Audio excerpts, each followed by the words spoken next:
పరిశుద్ధ నామముకు మహిమ కలుగును గాక. అందరూ సంతోషంగా ఉన్నారండి. సో దేవునికి మహిమ. దేవుడు కృప చూపించి మరలా ఈ రకంగా కలుసుకోవడానికి దేవుడు ఇచ్చిన కృపను బట్టి వందనాలు. సో వాక్య భాగంలోకి వెళ్దాము. ఇంతవరకు ప్రియ సహోదరుడు లూకా సువార్త 19వ అధ్యాయము 11వ వచనం నుండి 28 వచనాల వరకు ధ్యానించి ఉన్నాడు. మనము ఇందులో కొన్ని విషయాలు నేర్చుకొని ముగించుకున్నాం. ఈ యొక్క లేఖన భాగాన్ని గమనించినట్లయితే 11వ వచనంలో యాక్చువల్గా ఈ యొక్క లూకా సువార్త ఎవరు రాశారండి? లూకా సువార్త ఎవరు రాశారు? వైద్యుడైనటువంటి లూకా గారు. సో ఆ లూకా గారు రాస్తూ ఈ యొక్క 19వ అధ్యాయంలో ఒక సందర్భాన్ని ఆయన రాస్తూ ఉన్నాడు. ఏంటి ఆ సందర్భం అంటే, వారు ఈ మాటలు వినుచుండగా తాను యెరూషలేమునకు సమీపమున ఉండుట వలనను దేవుని రాజ్యము వెంటనే అక్కుపడునని వారు తలంచుట వలనను ఆయన మరొక ఉపమానము చెప్పాను. ఏమనగా, రాజకుమారుడు ఒక రాజ్యము సంపాదించుకొని మరలా రావాలనని దూరదేశమునకు ప్రయాణమై తన దాసులను 10 మందిని పిలిచి వారికి 10 మీనాలను ఇచ్చి, మీనా అనగా ఇంచుమించు 50 రూపాయలు కావచ్చు. సో 10 మీనాలను ఇచ్చి నేను వచ్చు వరకు వ్యాపారము చేయడని వారితో చెప్పాను. అయితే అతని పట్టణస్థులు అతన్ని ద్వేషించి, ఇతడు మమ్ము నేలుట మాకిష్టము లేదని అతని వెనుక రాయబారము పంపిరి. అతడు ఆ రాజ్యము సంపాదించుకొని తిరిగి వచ్చినప్పుడు ప్రతివాడును వ్యాపారము వలన ఏమేమి సంపాదించెనో తెలుసుకొనుటకై తాను సొమ్మిచ్చిన దాసులను తన యొద్దకు పిలవమని ఆజ్ఞాపించు. సందర్భం ఏంటంటే, ఇదొక ఉపమానంలో యేసుక్రీస్తు వారు జనాలతో చెప్తున్న మాట ఏంటంటే, ఒక రాజకుమారుడు ఉన్నాడు. రాజుల యొక్క ఆశ ఏంటండి? ఎప్పుడైనా ఏ దేశానికి వెళ్ళాలి, ఏ రాజ్యాన్ని జయించాలి, ఏ రాజ్యంతో పోరాడాలి, ఏ రాజ్యాన్ని కలుపుకోవాలి, ఎంత మనం విస్తరించాలి, ఎంతగా వ్యాపించాలి, అధికారాన్ని ఇంకెట్లా పెంచుకోవాలని ఆలోచన ఉంటుంది. అయితే ఈ రాజకుమారుడు ఏం చేసిందంటే, మరి ఒక రాజ్యానికి పోయి నేను ఆ రాజ్యాన్ని సంపాదించుకొని వస్తా. అంతవరకు బాగానే ఉంది. పోయే రాజు వెళ్ళొచ్చు కదా. ఈ 10 మందిని ఎందుకు పిలవాలి? 10 మందికి ఒక్కొక్క మీనాలు ఇచ్చిండు. 10 మీనాలు ఇవ్వాలి ఒక్కొక్కరికి. 10 మందిని పిలిచిండు, తలా ఒకటి ఇచ్చిండు. తలా ఒకటి ఇచ్చేయమన్నాడు. అంటే మీరు వీటితో వ్యాపారం చేయండి, నేను వచ్చిన తర్వాత తీసుకుంటాను. వెళ్ళిపోయినాడు. సో వెళ్ళిపోయిన క్రమంలో అక్కడ ఉండేటువంటి ప్రజలకు ఆ రాజు మీద వ్యతిరేకత ఉన్నది. ఎందుకంటే ఈయన బాగుపడుతున్నాడు, ఈయనకేది మనం తలంచేది, ఈయన మాట ఇది మనం వినేది. సో ఆ రకంగా ఉండి ఆయన అతని వెనుక రాయబారులు పంపినాడు. అదొక మ్యాటర్. సో ఏమైంది? ఆ రాజకుమారుడు వెళ్ళిండు, రాజ్యాన్ని సంపాదించుకున్నాడు, మళ్ళీ తిరిగి వచ్చిండు. తిరిగి వచ్చిన తర్వాత అసలు కథ స్టార్ట్ అయింది. కామన్గా ఈ యొక్క దాసులు అనుకోవచ్చు. సరే, లేటర్ ఆన్ చూద్దాము. ఈ రాజకుమారుడు ఎంతమందిని పిలిచాడు? 10 మందిని. ఒక్కొక్కరికి ఎన్ని మీనాలు ఇచ్చాడు? ఎన్ని ఇచ్చాడు ఒక్కొక్కరికి? ఎన్ని ఇచ్చాడు ఒక్కొక్కరికి? ఒక మీనా, ఒక్కటే మీనా. ఒక్కొక్కరికి ఒకటే మీనా ఇచ్చాడు. చదువుదామా? తన దాసులను 10 మందిని పిలిచి 10 మందికి 10 మీనాలు. ఆ 10 డివైడ్ చేస్తే ఒక్కొక్కరికి ఎంత వస్తుంది? ఒకటే మీనా, రైట్? సో 10 మందికి 10 మీనాలు ఇచ్చాడు. వెళ్ళిండు, వచ్చిన తర్వాత 16వ వచనం నుంచి చూద్దాం మనం. మొదటివాడు ఆయన ఎదుటకి వచ్చి, అయ్యా నీ మీనా వలన, మీనా సింగ్యులర్, నీ మీనా వలన 10 మీనాలు లభించనని చెప్పగా. ఒకసారి మరోసారి చదువుదామా? 16వ వచనం. అయ్యా నీ మీనా వలన 10 మీనాలు లభించెననగా. ప్రశ్న ఏంటంటే 10 మీనాలు ఎలా లభిస్తాయి చెప్పండి? 10 మీనాలు ఎలా లభిస్తాయి? ఎక్కడి నుంచి వస్తాయి 10 మీనాలు? సారీ, బిజినెస్ ఎవరు చేయాలా? బిజినెస్ దాసుడు. బిజినెస్ ఎవరి తెలివితో బిజినెస్ చేయాలి? దాసుడు. దాసుడు తెలివి కలిగి వ్యాపారం చేసి కష్టపడి తన ఒక్క మీనాన్ని ఏం చేసినాడు? 10 మీనాలుగా హెచ్చించిండు, 10 అంతలుగా అభివృద్ధి చేసిండు. ఆ 10 మీనాలు చూసి ఈ యొక్క రాజకుమారుడు ఏమంటున్నాడు? బలా మంచి దాసుడా, నీవు ఈ కొంచెములో నీవు నమ్మకముగా ఉంటివి గనుక 10 పట్టణముల మీద అధికారివై ఉండుము. ఇది అసలు ఆశీర్వాదం. ఒక మీనానిచ్చిండు, కష్టపడి 10 మీనాలు చేశాడు. ఈ ఆశీర్వాదం పొందుకుంది 10 మీనాలు కాదు, 10 పట్టణాలు.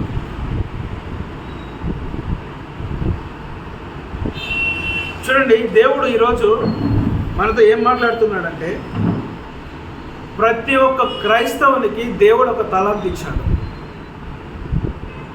ప్రతి ఒక్క క్రైస్తవునికి ఒక నైపుణ్యతనిచ్చాడు. ప్రతి ఒక్క క్రైస్తవునికి ఒక వరం ఇచ్చాడు. ఒకటి కంటే ఎక్కువనే ఇచ్చాడు తలాంతు, ఒకటి కంటే ఎక్కువనే ఇచ్చాడు వరాలు. ఆయన ఇచ్చి ఆయన సన్నిధానంలో నిన్ను అప్పచెప్పి, ఆ సన్నిధానంలో నిన్ను ఉంచి, ఆయన చర్చిలో నిన్ను ఉంచి నీకు అప్పచెప్పి నీకు తలాంతులు ఇచ్చి నిన్ను సమర్థవంతునిగా ఇక్కడ పెట్టి ఆయన నివాసం ఏర్పరచడానికి, ఆ రాజ్యాన్ని సిద్ధపరచడానికి వెళ్ళాడు. ఈ రాకుమారుని వల్ల ఆయన మళ్ళా రాబోతూ ఉన్నాడు. ఈరోజు ప్రశ్న ఏంటంటే,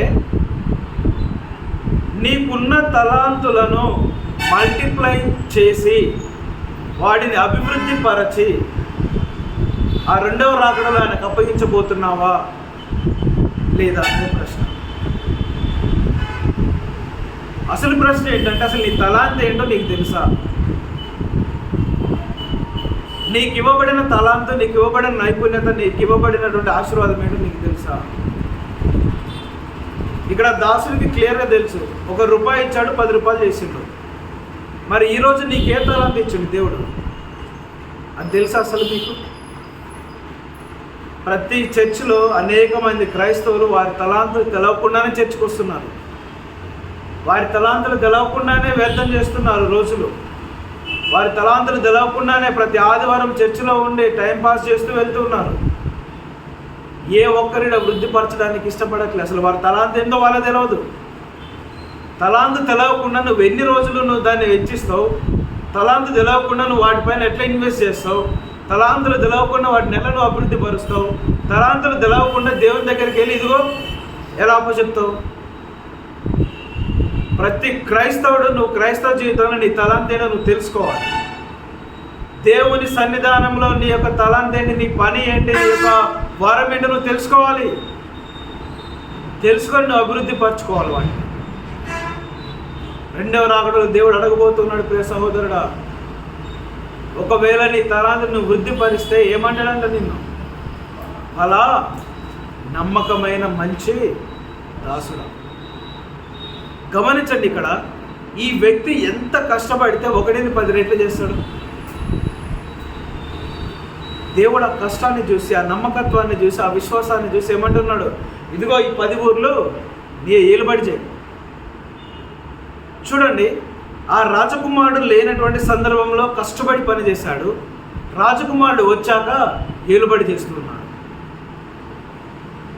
యేసుక్రీస్తు 2వ రాకడలో రానంత వరకు మనం కష్టపడుతూనే ఉండాలి. ఈ లోకంలో దేవుని సువార్త కొరకు కష్టపడుతూనే ఉండాలి. నీకు ఇవ్వబడిన తలాంతులు, వరాలు సువార్త నిమిత్తమై, సువార్త వ్యాప్తి నిమిత్తమై, ఆయన రాజ్యం నిమిత్తమై నువ్వు కష్టపడుతూనే ఉండాలి. అభివృద్ధి చేస్తూనే ఉండాలి, పోరాడుతూనే ఉండాలి. ఎప్పుడైతే 2వ రాకడలో ఆయన వస్తాడో ఆయన ఇచ్చే బహుమానాన్ని పొందుకొని ఆయనతో పాటు నువ్వు ఏలుబడి చేస్తావు. 1000 ఏళ్ళ పాలన ఉండబోతుంది. ఆ నిత్య రాజ్యంలో నువ్వు విశ్రాంతి పొందుతావు. అది ఓన్లీ నమ్మకమైన మంచి దాసులకే ఆ విశ్రాంతి, నమ్మకమైన మంచి దాసులకే ఆ అధికారం, నమ్మకమైన మంచి దాసులకే ఆ ఏలుబడి, ఆ నమ్మకమైన మంచి దాసుల నిమిత్తమై ఆ పట్టణాలు ఏర్పరచబడ్డాయి. మరి ఈరోజు నువ్వు ఎన్ని పట్టణాలను ఎన్నో ఏర్పరచుకోబోతున్నావు? నువ్వు ఆయన నెల ఎదుర్కోబోతున్నావు. సహోదరుడా, క్రైస్తవునిగా పిలువబడుతున్న నేను నీ తలాన్ని నీకు తెలుసా? నీకున్న ఆశీర్వాదం ఏంటో నీకు తెలుసా? నీకున్న వరం ఏంటో నీకు తెలుసా? కొంతమంది దేవుడు వాయిద్యాలు వాయించే తలాంతి ఇచ్చాడు, కొంతమందికి పాటలు పాడే తలాంతి ఇచ్చాడు, కొంతమందికి వాక్యాన్ని చదవగలిగే తలాంతి ఇచ్చాడు, కొంతమందిని వాక్యాన్ని వివరించగలిగే తలాంతి ఇచ్చాడు, కొంతమందికి పరిచయం చేసే తలాంతి ఇచ్చాడు, కొంతమందిని మైక్ ఆపరేట్ చేసే తలాంతి ఇచ్చాడు. రకరకాల తలాంతులు ఉన్నాయి. వాటిని నీవు దేవుని మందిరంలో ఉపయోగిస్తున్నావా? వాటిలో ఒక ఎగ్జాంపుల్, వాయిద్యం వాయించేటువంటి వ్యక్తి ఉన్నాడు. దేవుడు అందరికీ వాయించరాదు వాయిద్యాలు, కొందరికి వాయించవస్తుంది. కారణం ఏంటంటే ఆ ఆశీర్వాదం అతనికి ఇవ్వబడినంతవరకు. అందరికీ మైక్ సిస్టమ్ ఆపరేట్ చేయరాదు. ఆ జ్ఞానం కొంతమందికే ఉంటుంది. ఆ ఫ్రీక్వెన్సీని ఎలా మెయింటైన్ చేయాలో కొంతమందికే తెలుసు.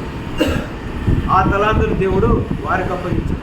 వాయిద్యం వాయించే వ్యక్తికి మైక్ ఆపరేట్ చేయరాకపోవచ్చు. అయితే వీళ్ళేం చేస్తారు? నాకు మైక్ ఆపరేట్ చేయరాట్లేదే అని ఉన్నదాన్ని మర్చిపోయి లేని దాని కొరకు ఆయాసపడతారు. అవునా కాదు? కొంతమంది అనేక సంఘాలు కొంతమందికి ఆపరేట్ చేస్తుంది, కొంతమందికి ఆరాధన మంచి చేయరాదు. ఉన్నటువంటి కొంచెం వేరే ఆలోచన ఏంటంటే, ఆరాధన చేసేటప్పుడు అందరూ నిలబడతారు కాబట్టి కొంచెం గర్వంగా ఫీల్ అవుతారు. మేము పాటలు పాడితే ఆరాధిస్తే అసలు ఒక ట్రాన్స్లోకి మేము తీసుకెళ్ళగలుగుతాం, అందరూ మైమర్చిపోతారు, అందరూ మనల్ని చూస్తారు.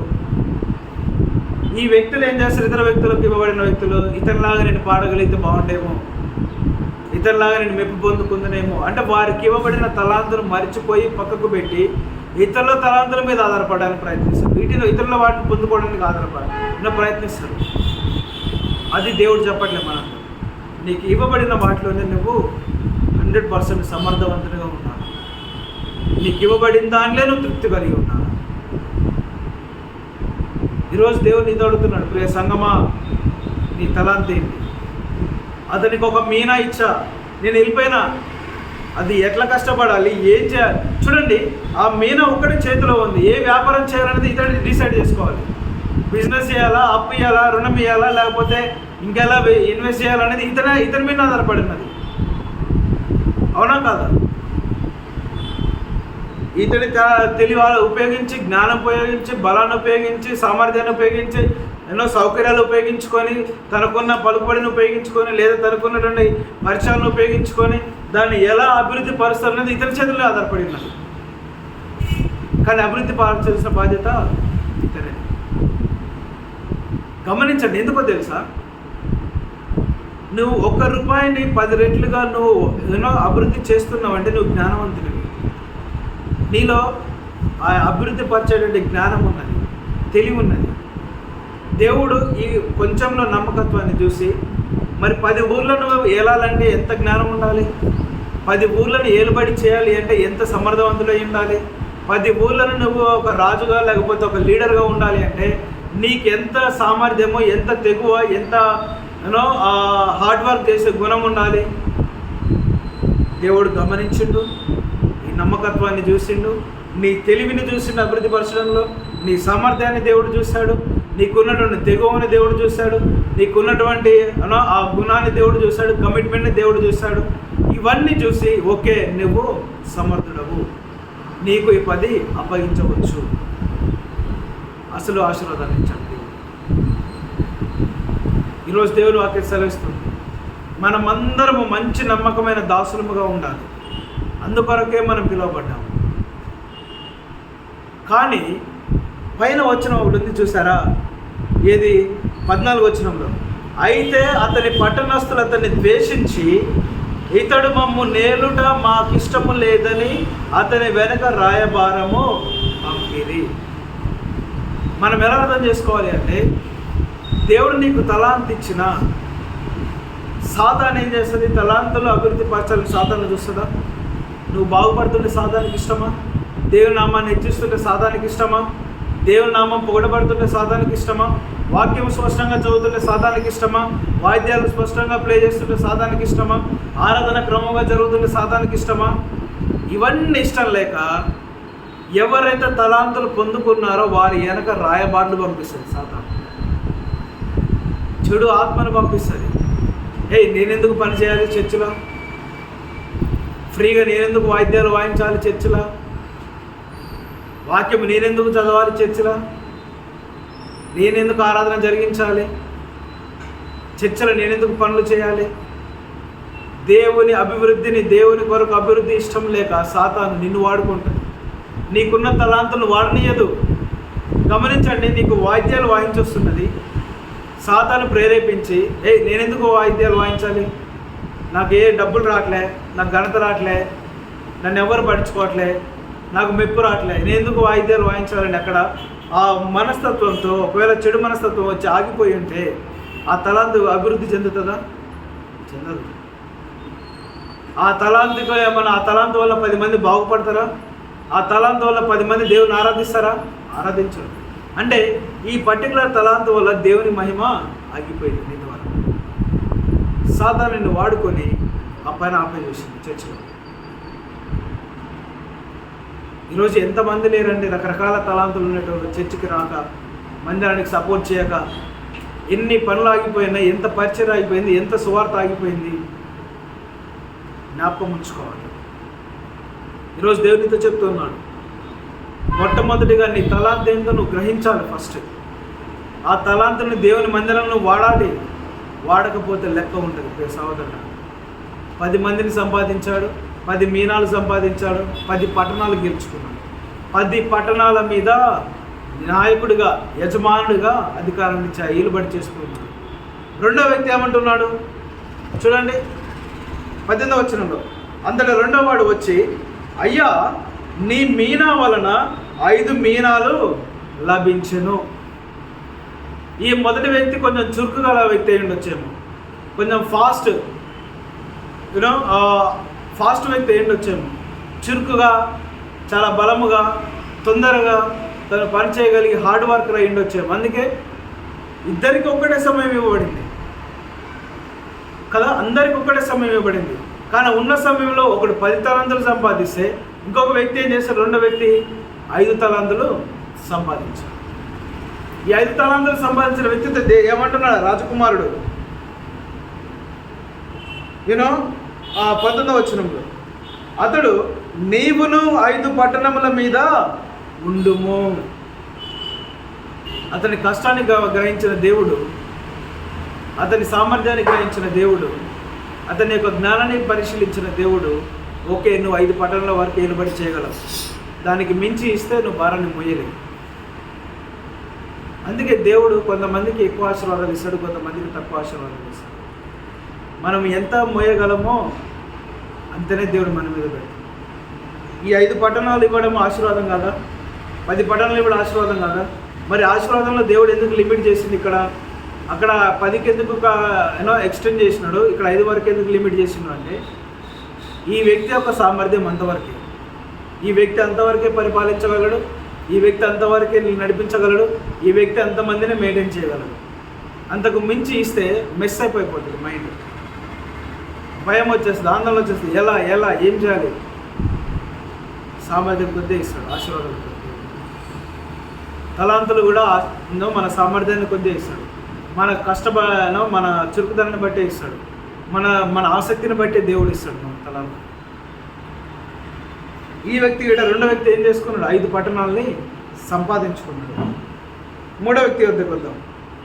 21వ వచనం, అంతటా మరి ఒకడు వచ్చి, అయ్యా ఇదిగో నీ మీన, నీవు పెట్టని దానిని ఎత్తుకొనివాడమనియు విత్తని దానిని కోయివాడవునైనా కఠినుడమని గనుక నీకు భయపడి దీనిని రుమాలును కట్టి ఉంచితినని చెప్పెను.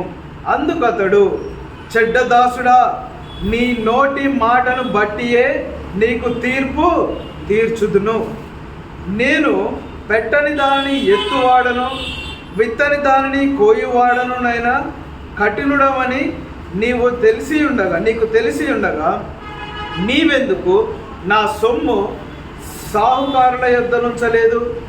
అట్లు చేసి ఉండిన ఎడల నేను వచ్చి వడ్డీతో దానిని తీసుకొని ఉందనే అతని చెప్పి వీని యొద్ద నుండి ఆ మీనా తీసివేసి 10 మీనాలు గలవానికి ఇయ్యడని దగ్గర నిలిచిన వారితో చెప్పాను.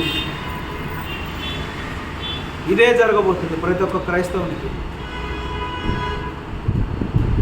ప్రియ సంఘమా, జ్ఞాపకం ఉంచుకోవాలి, దేవుడు ప్రతి సంఘంలో ఉన్న ప్రతి క్రైస్తవునికి తలాంతు ఇచ్చిండు, సమయాన్ని ఇచ్చిండు. ప్రతి ఒక్కరికి ఒకటే సమయం. నీవు ఎంత కష్టపడ్డా చనిపోయేంత వరకే కష్టపడాలి, లేదా రెండో రాకడ వచ్చేంత వరకు కష్టపడాలి, అంతవరకే సమయం. నీకైనా ప్రతి సంఘానికైనా ఉన్నది ఒకటే సమయం. ఆయన రెండో రాకడైనా రావాలి, లేదా నువ్వు నేనైనా చనిపోవాలి. ఆ టైంలో నువ్వు ఎంతగా అభివృద్ధి పరుస్తావో, ఎంతగా హెచ్చిస్తావో, ఎంతగా రెట్టింపు చేస్తావు అన్నదే నీ తెలివి పైన, నీ జ్ఞానం పైన, నీ ఆసక్తి పైన, నీ నమ్మకత్వం పైన, నీ బలంగా పనిచేసేటువంటి సామర్థ్యం పైన ఆధారపడి ఉంది. ఈ వ్యక్తి ఏం చేశాడు? యజమాని గురించి చాలా కఠినంగా మాట్లాడుతున్నాడు. అయ్యా, నువ్వు ఇలాంటివని తెలిసి, నువ్వు అలాంటివని తెలిసి నాకెందుకు వచ్చిందిలే బాధ అని హాయిగా ఏం చేశాడు? ఆ మీనా తీసుకెళ్ళి రుమాల్లో దాచిపెట్టాడు. ఒకప్పుడు మన తాతలు పంచర కడతారు కదా, పైసలు ₹1, ₹2 బిల్లులు ఆ రుమాల్లో దాచిపెట్టి భద్రంగా దాచిండు. రాకుమాడు రాగానే, ఇదిగో నీ మీనా నీకు తిరిగి తీసుకో. అభివృద్ధి పరచలే, తెలివి వాడలే, జ్ఞానాన్ని వాడలే, శరీర బలాన్ని వాడలే. సుఖంగా ఇంట్లో కూర్చున్నాడు, సుఖంగా హాయిగా, ఒళ్ళు గదపలే, కష్టపడలే, దేవుని కొరకు పరిగెత్తలే. ఆ ఒక్క మీనాన్ని ఎట్లా రెట్టింపు చేయాలని ఒక 10 మంది దగ్గరికి సలహా అడగలే. లేకపోతే ఆ 10 మంది దగ్గరికి వెళ్ళి లేకపోతే ప్రయత్నం చేయలే. ఆసక్తి లేదు, ఏది లేదు. ఇచ్చింది రుమాల కట్టిండు, నాకేం అవసరం లేదు అన్నట్టు పక్క పోయి కూర్చుండు, హాయిగా టైం పాస్ చేసాడు. రాకుమారుడు వచ్చిండు, లెక్క అడిగిండు, ఇదిగో ఇది నీకు. పైపెచ్చి మాట్లాడుతుండు, నువ్వు పెట్టని దగ్గర నువ్వు పోసేవాడవు, నువ్వు అది, నువ్వు ఇది, నువ్వు కఠినుడవు అని అన్నప్పుడు నీ మాట చొప్పున నీకు తీర్పు తీరుస్తున్నా అన్నాడు. రైట్. ఆ ఉన్న మీద తీసుకెళ్ళి ఎవరికి ఇచ్చినంట? ఎవరికైతే 10 ఉన్నాయో వారికి ఆ 10 ఉన్నాయి. ఈ వ్యక్తికి ఏం బిరుదు పొందుకున్నాడు? అలా నమ్మకమైన మంచి చెడ్డదాసుడా, ఏం లాభం నీకు తలాంతించి? చెడ్డదాసుడా, నీకు ఈ పర్టికులర్ తలాంతించి వరం ఇచ్చి ఏం లాభం? నువ్వు నా సంఘాలు అభివృద్ధి పరచట్లే, సంఘ పనుల కోసం వాడట్లే, సంఘ అభివృద్ధి కొరకు నువ్వు పాటుపడట్లేదు. నీకు ఇస్తే నేను నమ్మి నీకు తలాంతులు, నీకు బాధ్యతలు ఇస్తే నువ్వేం చేస్తున్నావు? హాయిగా ఇంట్లో పాతి పెట్టి, పనిని పక్కకు పెట్టి, పరిచర్యని పక్కకు పెట్టి, స్వార్థను పక్కకు పెట్టి, ఇష్టానుసారంగా టయాన్ని వ్యర్థం చేస్తుంది. నీకు నాకు వచ్చి తీర్పేంటిది ఒకవేళ మనం ఆ స్థితిలో ఉంటే. ఈ వాక్యాన్ని మీరు కొంచెం జాగ్రత్తగా అర్థం చేసుకోండి. 26వ వచనంలో, కలిగిన ప్రతి వానికి ఇయ్యబడును, లేని వాని యొద్ద నుండి వానికి కలిగినదియు తీసివేయబడును. చాలా అర్థం ఉంది ఇందులో. మనం ఏమర్థం చేసుకుంటాం అంటే, కలిగిన ప్రతి వానికి ఇవ్వబడుతుంటే ఉన్నోనికే దేవుడు ఇస్తాడేమనుకుంటాం. ఆల్రెడీ 10 లక్షలు ఉన్నాయి, ఆస్తి ఉంది, ఆస్తి ఉన్నోనికే మరలా దేవుడు ఇస్తున్నాడు ఆశీర్వాదం. ఏమి లేని మరలా దేవుడు అసలే తీసేస్తున్నాడు అంటే మన టర్మినాలజీలో లేనోడుగా ఉంటుండే, ఉన్నోడు ఇంకా ఎదుగుతుండ అనుకుంటాం. కానీ దానికి సంబంధించింది కాదు, దేవుని లెక్క వేరే. దేవుడు అన్నాడు, కలిగిన ప్రతి వానికి మరల ఇవ్వబడుతుంది. మరల ఇవ్వబడుతుంది. నెక్స్ట్, లేని వాని యొద్ద నుండి వానికి కలిగినది తీసివేయబడుతుంది. ఎవరి దగ్గర అయితే లేదో వాళ్ళకు కలిగినది కూడా తీసివేయబడుతుంది. చూడండి, ఈ యొక్క వాక్యంలో కలిగిన ప్రతి వానికి ఇవ్వబడుతుంది అంటే, ఒక మీనా తీసుకున్న వ్యక్తికి ఇప్పుడు ఎన్ని మీనాలు కలిగి ఉన్నాయి? 10 మీనాలు. ఇవ్వాల్సిన అవసరం ఉంది అతనికి. ఏమన్నా కామన్గా 10 సమృద్ధితో ఉన్నది. మరలా కలిగిన వానికి ఇవ్వబడింది అంటే ఆ 10 మీనాలతో పాటు అతనికి ఏమి ఇవ్వబడింది? 10 ఊర్లు ఇవ్వబడ్డాయి. లేని వాని యొద్ద తనకున్నది కూడా తీసివేయబడుతుంది. ఈ లేనోడనే ఒక మీనా ఇచ్చి అభివృద్ధి పొందిన బాబు అన్నాడు. ఇతనేం చేసిండు? సోమరిపోతనంతో అభివృద్ధి పరచాలి. లేనోడే, కానీ ఉన్నది కూడా అతని యొద్ద నుండి తీసివేయబడింది. ఇది తీసివేయబడింది ఎవరికి ఇవ్వబడింది? కలిగిన వానికి ఇవ్వబడింది. ఈరోజు దేవుడు నీతో చెప్తున్నాడు, నీకు ఇవ్వబడిన తలాంతులు నువ్వు వాడకపోతే ఎదురుని తీసివేయబడుతుంది. అంటే దేవుడు నిన్ను పట్టించుకోవడము మానేస్తాడు. ఎందుకో తెలుసా? ఎంతో నమ్మకంతో నిన్ను ప్రేమించి, నీ మీద ఇష్టం ఉండి, నీ మీద నమ్మకం చూపి, ఇదిగో ఈ వ్యక్తి నా యొక్క సంఘ బాధ్యతలు మోయగలడు, ఈ వ్యక్తి నా సంఘాన్ని నడిపించగలడు, ఈ వ్యక్తి నా సువార్తను నా కొరకు పనిచేసి, నా కొరకు కష్టపడి ఆసక్తి కలిగి నన్ను 10 మందికి పరిచయం చేస్తాడని నమ్మి దేవుడు నీకు తలాంతులు ఇచ్చి, ఆశీర్వాదాలు ఇచ్చి, ఐశ్వర్యం ఇచ్చి, తెలివినిచ్చి, జ్ఞానం ఇచ్చి, సంపద ఇచ్చి, అన్ని తలాంతులు నీ హృదయంలో, నీ జీవితంలో నింపి సంఘంలో నిలవబెడితే నువ్వేం చేస్తున్నావు? నేనేం చేస్తున్నావు? ఆ తలాంతులు వాడకుండా పరిచర్యను పక్కకు పెట్టి, సువార్తను పక్కకు పెట్టి, దేవుని రాజ్యాన్ని పక్కకు పెట్టి మన ఇష్టానుసారంగా మనము బ్రతుకుతూ ఉంటే, ఒకవేళ అలాంటి స్థితిలో ఉంటే, నువ్వు ఏదైతే కలిగి ఉన్నావు అనుకుంటున్నావో అది కూడా నీ నుండి తీసివేయబడుతుంది. ఒకవేళ మనం అనుకోవచ్చు, నేను రక్షించబడ్డా, నాకు పరలోక రాజ్యం ఉన్నది. ఒకవేళ అది నిజమైన మారు మనసు రక్షణ కాకపోతే అది భ్రమే. లేని వానికి తనకు కలిగి ఉన్నదని అనుకున్నది కూడా తీసివేయబడుతుంది. నువ్వు దేవుని కొరకు పాటుపడకుండా, దేవుని కొరకు నువ్వు పరిచర్య చేయకుండా, దేవుని తలాంతులు వాడకుండా, నేను రక్షించబడ్డా, నేను పరలోక రాజ్యం పోతా అనుకుంటే అది కూడా నీ యొద్ద నుండి తీసివేయబడుతుంది. గుర్తుంచుకోవాలి. ఆ రక్షణ కూడా రక్షణే కాదు, ఆ మారు మనసే కాదు. లేని వాని యొద్ద నుండి ఒకవేళ దేవుని కొరకు పని చేయాలని ఆసక్తి నీలో లేకపోతే, దేవుని కొరకు నీ తలాంతులు వాడాలనే ఆసక్తి నీకు లేకపోతే, దేవుని సన్నిధిలో నువ్వు నిలబడాలనే ఆసక్తి లేకపోతే, దేవుని పరిచర్య నేను మోయాలనే ఆసక్తి నీకు లేకపోతే, దేవుని సువార్త భారాన్ని భుజముల మీద వేసుకోనకపోతే, అలాంటి ఆసక్తి నీకు లేకపోతే, నీకు కలిగి ఉన్నదని భావిస్తున్న పరలోక రాజ్యం, నీకు కలిగి ఉన్నదని భావిస్తున్న నీకు రక్షణ, నీకు కలిగి ఉన్నదని భావిస్తున్న ఆ నిత్య రాజ్యం నీ యొద్ద నుండి తీసివేయబడి, ఎవరికైతే ఈ ఆసక్తి, ఆలోచన, ఆశ కలిగి పరిగెత్తుతున్నారో వారికి ఇవ్వబడుతుంది తలాంతులు, వారికి ఇవ్వబడుతుంది రక్షణ, వారికి ఇవ్వబడుతుంది నిత్యరాజ్యం. నీ స్థానం, నా స్థానం నిత్య నరకం. దేవుడు అవకాశం ఇచ్చిండు, వాడుకోలే, కోల్పోయింది. ఒకవేళ అట్లా కాకుండా దేవుడు నీకు ఒక్క తలాంతులు ఇస్తే దాన్ని వృద్ధిపరిచి దేవుని కొరకు పరిగెత్తి ప్రతి చోట నువ్వు పనిచేస్తూ, ప్రతి చోట నువ్వు ప్రయాసపడుతూ, ప్రతి చోట స్వార్థ కొరకు నీ భుజాలపైన భారాన్ని వేసుకొని, ఎవరు ఉన్నా లేకపోయినా, ఎవరు వచ్చినా రాకపోయినా, నీ పరిగెత్తి ఆసక్తి కలిగి ఆ తలాంతులను అభివృద్ధి పరుచుకుంటూ ఉంటుంటే, నీ ఆసక్తిని, నీ పరుగును చూసిన దేవుడు, నీ జ్ఞానాన్ని చూసిన దేవుడు, నీ ఆలోచనను చూసిన దేవుడు, నీ ఆసక్తి చూసిన దేవుడు, నీ యొక్క పరితపనను చూసిన దేవుడు ఏం చేస్తాడు? ఇతనికి ఇంకా ఇవ్వాలి, ఈ వ్యక్తికి ఇంకా సమకూర్చాలి. ఎందుకో తెలుసా? ఈ నమ్మకమైన మంచి దాసుని ఇంకా 10 ఊర్లలో స్వార్థ ప్రకటిస్తాడు. 10 ఊర్లు అప్పచెప్తే ఇంకా 10 ఊర్లలో చర్చ్ నాటిస్తాడు. 10 ఊర్లు అప్పచెప్తే 10 ఊర్లలో 10 సంఘాలు ఏర్పాటు చేస్తాడు.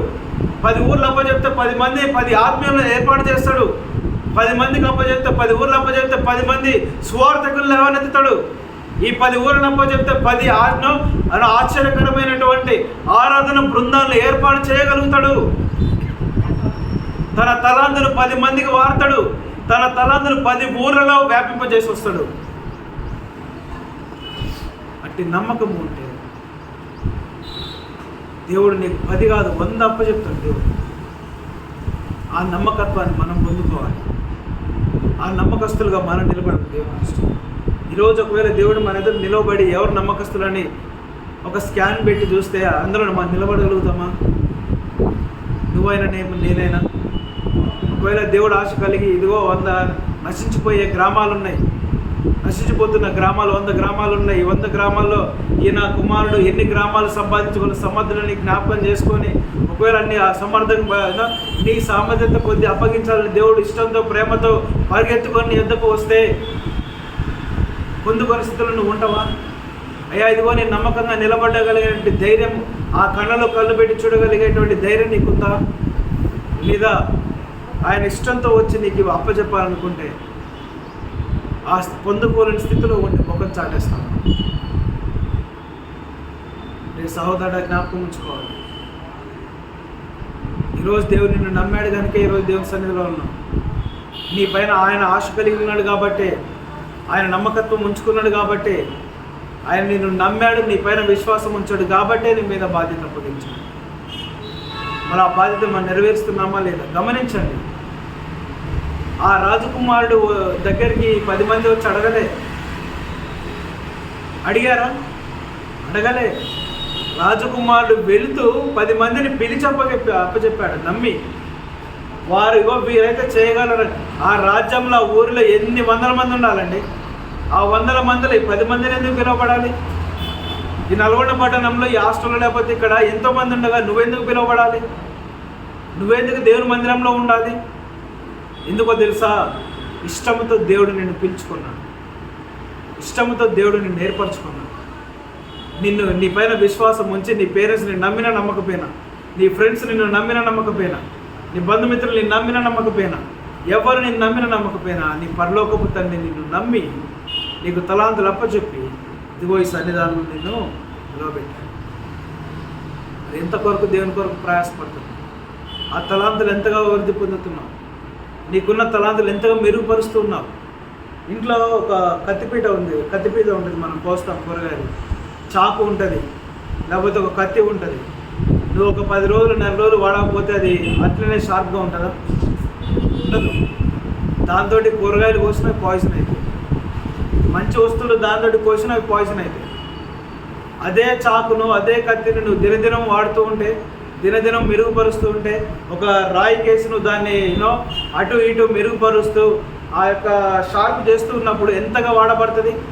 అది ఇంట్లోనే కాదు, దాని షార్ప్ను బట్టి మనం బయటికి తీసుకొస్తాం, ఫంక్షన్లలో వాడతాం, మంచి ప్రోగ్రామ్స్లో దాన్ని వాడతాం. ఎందుకంటే దానివల్ల పని ఫాస్ట్గా అవుతూ ఉంటుంది, తొందరగా అయిపోతుంటుంది పని. అవునా కాదా? 100 మందిలో కూడా అది వాడబడుతుంది. అదే రీతిలో నువ్వు నీ తలాంతును ఎంత ఘనంగా వాడతావో దేవుడు ఈ పట్టణంలోనే కాదు దేశ విదేశాల్లో వాడుకుంటాడు. దేవుడు ఆయన నడిపిస్తాడు, దేవుడు మార్గాలు ఆయన ఏర్పరుస్తాడు. ఒకవేళ నువ్వు అనర్గళంగా గొప్పగా సువార్త ప్రకటించే వ్యక్తి అయితే నిన్ను దేవుడు ఒక్కచోట ఉంచుతాడా? 100 చోట్ల పంపిస్తాడు. ఒకవేళ సువార్థికులుగా నువ్వు మారి నీ పని నువ్వు చేసుకుని, నీ జాబ్ నువ్వు చేసుకుంటూ దేవుని వాక్యం నువ్వు చెప్పగలిగే స్థితిలో ఉంటే, సువార్తను వివరించగలిగే స్థితిలో ఉంటే, సువార్త ఏంటో నీకు క్రమంగా తెలిసి ఉన్నట్లయితే, ఆ సువార్తను స్పష్టంగా నువ్వు బోధించగలిగిన వ్యక్తి అయితే 100 మంది పిలుస్తారు. దేవుడు అనేక ప్రాంతాలు ఏర్పాటు చేస్తాడు నీ కొరకు. మనం ఎందుకంటే గీత సిస్టర్ పిలుచుకుంటున్నాం, అంచెలక్కని పిలుచుకుంటున్నాం, సువార్త ప్రకటిస్తుందనే కదా. అవునా కాదా? వేరే స్పీకర్స్ ఎందుకు పిలుచుకుంటున్నాం? వారు గొప్పగా వాక్యాన్ని చెప్పగలరు అని. అదే వాక్యం నువ్వు వివరించగలిగితే నువ్వెందుకు తీసుకుపోడు? దేవుడు నిన్నెందుకు తీసుకుపోడు? నీ కొరకు పట్టణాలు కాదు, గ్రామాలు కాదు, పట్టణాలు ఏర్పరుస్తాడు. పట్టణాలు కాదు, సిటీస్ని ఏర్పరుస్తాడు. సిటీస్ కాదు, దేశాలను ఏర్పరుస్తాడు దేవుడు. ఆ తలాంతం నీలో ఉండాలి, ఆ వివరించగలిగే సామర్థ్యం నీలో ఉండాలి అంటే నువ్వు పట్టుదల కలిగి వాక్యం ముందర కూర్చోవాలి, నువ్వు వాక్యాన్ని నేర్చుకోవాలి, నువ్వు వాక్యాన్ని నింపుకోవాలి. నువ్వు ఇమ్మీడియట్గా నీకు అవకాశం వచ్చినా నిలబడి చెప్పగలిగే స్థితిలో నువ్వు ఉండాలి. అప్పుడే దేవుడు అవసరమైతే నీ కొరకు ఫ్లైట్స్ బుక్ చేస్తాడు, వీసాలను దేవుడు ఇస్తాడు. ఆ ప్రదేశం నీకు తెలాని ప్రదేశాల్లో దేవుడు నీ కొరకు జనాంగాన్ని ఏర్పాటు చేస్తాడు. ₹1 ఖర్చు లేకుండా దేవుడు నిన్ను నడిపిస్తాడు. ఎప్పుడు ఆ సమృద్ధి అయిన వాక్యం చేతను నింపబడ్డప్పుడు, అనర్గళంగా సువార్తను ప్రకటించగలిగినప్పుడు, ఆ తలాంతును, ఆ వరాన్ని నీలో నువ్వు నింపుకున్నప్పుడు, నువ్వు సాధన చేసి, నువ్వు ప్రయత్నం చేసి నింపుకుంటూ ఉన్నప్పుడు దేవుడు అంత గొప్పగా నిన్ను వాడుకుంటాడు పరిచర్య. ఒక్కసారి నీ సువార్తను, అంటే నీ ద్వారా వెలువడే సువార్తను జనాలు వింటే, ఆ జనాలు హత్తుకుంటే ఇక నీకు తిరుగులేదు. గొప్పగా విదేశాల్లో వాడబడతాడు. అంతగా దేవుడు షైన్ చేస్తాడు. వాడబడాలి. ఒక మీనా పొందుకున్నాడు, 10 మీనాలు తన కష్టజీతం సంపాదించినాడు. 10 పట్టణాలు, 10 గ్రామాలను ఏలుబడి చేశాడు. ఈరోజు నీకున్న తలాంతి నువ్వు ఈ మందిరంలో నువ్వు షైన్ చేసుకోగలిగితే, ఎగ్జాంపుల్, దేవుడు మనకు ఫస్ట్ గజ్జల్ని ఇచ్చిన్నాడు, తర్వాత డ్రమ్ ఇచ్చినాడు, తర్వాత కాంగో ఇచ్చి ఉన్నాడు. ప్రజెంట్ మన దగ్గర రిథమ్ ప్యాడ్ ఉన్నది. ఒకవేళ నువ్వు గజ్జలతో నమ్మకం కలిగి ఉన్నట్లయితే ఆ నెక్స్ట్ స్టెప్ ఏమై ఉండేవాడివి? తబల వాయించేవాడివి. ఒకవేళ తబలను నమ్మకత్వం చూపించగలిగి ఉన్నట్లయితే కాంగో ప్లే చేసేవాడి. కాంగోలో నువ్వు ఇంకా దేవుని మయపరుస్తుంటే చేతులు తిరుగుతూ ఆ పాటకు తగ్గట్టు నువ్వు రిథమిక్గా నువ్వు ప్లే చేస్తున్నట్లయితే నెక్స్ట్ ఏ స్టేజ్కి వెళ్తావు? Rhythm pad. ఒకవేళ రిథమ్ ప్యాడ్లో నువ్వు వెల్ ఎక్విప్డ్, ప్రతి ప్రోగ్రాంలో నేను గుర్తుపెట్టుకుంటాను. ప్రతి ప్రోగ్రాంకి పలానా బ్రదర్ని పిలవాలనుకుంటాం. అవునా కదా? మనం ఎందుకు విజయవాడ నుండి సోదరుని పిలుచుకుంటాం? ఏ ప్రోగ్రాంకైనా మంచిగా ప్లే చేస్తారనే కదా. ఇప్పుడు ఆ దేవుడు ఐటమ్ నీకు ఇచ్చిండు, తలాంత వృద్ధిపరచుకోమంటున్నాడు. నువ్వు ప్లే చేయగలిగితే నీ కొరకు ద్వారాలు ఏర్పరుస్తాడు. నీ కొరకు టికెట్స్ బుక్ చేస్తాడు దేవుడు. నీ కొరకు రైలు ఏర్పాటు చేస్తాడు, ప్లేన్స్ని ఏర్పాటు చేస్తాడు, జనాలను ఏర్పాటు చేస్తాడు, స్టేజ్లను ఏర్పాటు చేస్తాడు. దేవుడు గొప్పగా వాడబడేలాగా దేవుడు చూస్తాడు. కానీ ఒక్కటే, ఎవరికైతే ఆశ ఉంటుందో వాళ్ళని దేవుడు వాడుతాడు. ఎవరికైతే ఆసక్తి ఉంటుందో వాళ్ళని దేవుడు వాడుకుంటాడు. అది ఆరాధన చేసే క్రమమైనా, అది వాక్యం చదివే క్రమమైనా, అది స్వార్థ ప్రకటించే క్రమమైనా, అది ప్రార్థన చేసే వరమైనా, ఏదైనా నువ్వు ఎంతగా దేవుని సన్నిధిలో నువ్వు వాడతావో, ఎంతగా నువ్వు అభివృద్ధి పొందుకుంటావో దేవుడు అంతగా ద్వారాలు నీ వరకు తెరుస్తాడు, అంతకంతగా నిన్ను వ్యాపింపజేస్తాడు. చక్కటి ఉదాహరణ ఇది. అందరికి ఒక్కడే ఇచ్చిండు, కానీ ఎవరి సామర్థ్యం కొద్దీ వాళ్ళు వృద్ధి చేసిన దాని కొద్దీ అంతగా వాళ్ళు అధికారంలోనికి వారు వ్యాపింపజేసుకుంటారు. కాబట్టి ఈరోజు దేవుడు నీకు చెప్తున్న మాట, ప్రతి ఒక్కరికి దేవుడు తలాంతనిచ్చాడు, ప్రతి ఒక్కరికి దేవుడు వరాన్ని ఇచ్చాడు. ఆ వరం ఏంటో నువ్వు గ్రహించాలి, ఆ తలాంత ఏంటో నువ్వు గ్రహించాలి. అది చర్చిలో నువ్వు వాడడం ప్రారంభించాలి. ఎప్పుడైతే వాడుతున్న క్రమంలో ఎప్పుడైతే చూస్తూ ఉంటామో నీవు బయటికి వెళ్ళడం ప్రారంభిస్తావు. ఎందుకో తెలుసా? నీ తలాంతులు ప్రదర్శించబడేదే స్థలం చర్చి. నువ్వు చర్చిలో నీ తలాంతులు చూపించగలిగితేనే రెఫరెన్స్ ద్వారా బయటికి వెళ్ళగలుగుతావు. ఇదిగో ఈ వ్యక్తి ఘనంగా దేవుని ఆరాధిస్తానని సంఘం చెప్తేనే ఒక ప్రోగ్రాం నువ్వు పిలువబడతావు. ఆ ప్రోగ్రాం నువ్వు నిలబడి చేయగలిగినప్పుడే అనేకులకు నువ్వు తెలియపడచ్చు. ఆరాధించడం నేర్చుకోవాలి, ఆరాధన నడిపించడం నేర్చుకోవాలి, క్వైర్గా నిలబడి నేర్చుకోవాలి, వాయిద్యాలు వాయించడం నేర్చుకోవాలి, బైబిల్ స్పష్టంగా చదవడం నేర్చుకోవాలి, ప్రార్థించడం నేర్చుకోవాలి, కన్నీటి ప్రార్థన, పశ్చాత్తాప ప్రార్థన నేర్చుకోవాలి, ప్రార్థన యోధుడిగా ఉండాలి, పరిచర్య చేసే వ్యక్తిగా ఉండాలి. ఇలా ఎప్పుడైతే మనం అభివృద్ధి చెందుతామో, ఎందుకో తెలుసా? కామన్ ఇక్కడే కాదు, ఎక్కడైనా సేవకుడు ఒకవేళ అవకాశం వచ్చి దూరదేశానికి వెళ్తున్నాడు, బయట దేశానికి వెళ్తున్నాడు. సో తనతో పాటు ఒక ఇద్దరికి అవకాశం వచ్చింది తీసుకువెళ్ళడానికి ఫ్రీగానే. సేవకుడు ఎవరిని ఏర్పాటు చేసుకుంటాడండి? కామన్గా ఎవరిని తీసుకుపోవాలో, తనతో పాటు తీసుకుపోవాలని ఆసక్తి చూపిస్తాడు సేవకుడు. ఎవరిని ఆసక్తి చూపిస్తాడు? గమనిస్తూ ఉంటాడు కదా సేవకుడు. ఎవరైతే పరిచర్య పట్ల ఆసక్తి కలిగి ఉందో, ఎవరైతే నమ్మకంగా పని చేస్తూ ఉన్నాడో, ఎవరైతే దేవుని కొరకు ఎంతకైనా తగ్గించుకోవడానికి రెడీగా ఉన్నారో, ఎవరైతే దేవునికి సమయం ఇవ్వడానికి ఇష్టపడుతున్నారో వాళ్ళనే వారి తలాంతుల్ని జ్ఞాపకం చేసుకుని. ఎందుకంటే అక్కడికి పోయి ఖాళీ కూర్చుంటే వ్యర్థం. అక్కడికి పోయినాక మనం ఏం చేయాలి? ఆరాధించాలి, స్తుతించాలి, పాడాలి, ప్రార్థించాలి, దేవుని మహిమపరచాలి, అనేకుల్ని బలపరచాలి, ఉత్తేజపరచాలి, అనేకులను వాక్యం ద్వారా నింపి మనము అక్కడి నుంచి రావాలి. తలాంతులు లేని వ్యక్తులను తీసుకొని పోతే అక్కడ కార్యం జరుగుతుందా? జరగదు. అందుకే ఎవరైతే తలాంతులు కలిగి ఉన్నారో వారిని ఏర్పరచుకొని వారిని సిద్ధపరిచి తనతో పాటు తీసుకువెళ్తారు. ఒకవేళ అదే స్థానంలో నువ్వు ఉంటే అవకాశం నీకు వస్తుంది. దేశాల్లో వాడబడే అవకాశం నీకు వస్తుంది. కాబట్టి దేవుని సన్నిధిలో ప్రతి ఒక్కరూ ఫస్ట్ మనము తలాంతులు ఏందో మనం గ్రహించుదాము, మనకున్నటువంటి వరాలు ఏందో మనం గ్రహించుదాము, మనం చేయగలిగే పనులేందో మనం గ్రహించి వాటిలో మనం అభివృద్ధి పొందుకోవడానికి ముందుకు సాగుతాం. మరలా గుర్తుపెట్టుకోండి, రెండవ రాకడలో దేవుని ఎదుర్కొనే సమయంలో నీవు అభివృద్ధి పరిచిన స్థితిలో ఉంటావా, ఏమీ అభివృద్ధి పరచకుండా బలా నమ్మకమైన చెడ్డ దాసులు అనేటువంటి పిడుగును పొందుకునే స్థితిలో ఉంటావా? ఒకవేళ అభివృద్ధి పరిస్తే నీకు మారు మనస్సు, రక్షణ నీతోనే ఉంటుంది, ఆ బాప్తిస్మానికి విలువ ఉంటుంది, ఆ నిత్యరాజ్యం నీతోనే ఉంటుంది, యుగ యుగాలు తరతరాలు దేవుని సన్నిధిలో నువ్వు ఆయనతో విశ్రాంతిలో నువ్వు సంతోషిస్తావు. లేకపోతే నువ్వు దే పని చేయకుండా నీ తలంతులు వాడకుండా అంతే ఉంటే నీకు కలిగి ఉన్నదని భ్రమలో ఉన్నావు కదా, నేను రక్షించబడ్డా, నేను మారు మనసు పొందుకున్నా, రక్షించబడ్డా, లేకపోతే నేను బాప్తిసం తీసుకున్న వాళ్ళైతే తీసుకున్న వాళ్ళు, ఇదిగో నా కొరకు నిత్యరాజ్యం ఉందని నువ్వు అనుకుంటున్నావు కదా, అది కూడా నీ యొద్ద నుండి తీసివేయబడి కలిగిన వాళ్ళకి ఇవ్వబడుతుంది. నేను చెప్పట్లే, వాక్యం చెప్తున్నాను. కాబట్టి మోకరిస్తాం, ఒకసారి మనం జ్ఞాపకం చేసుకుందాం.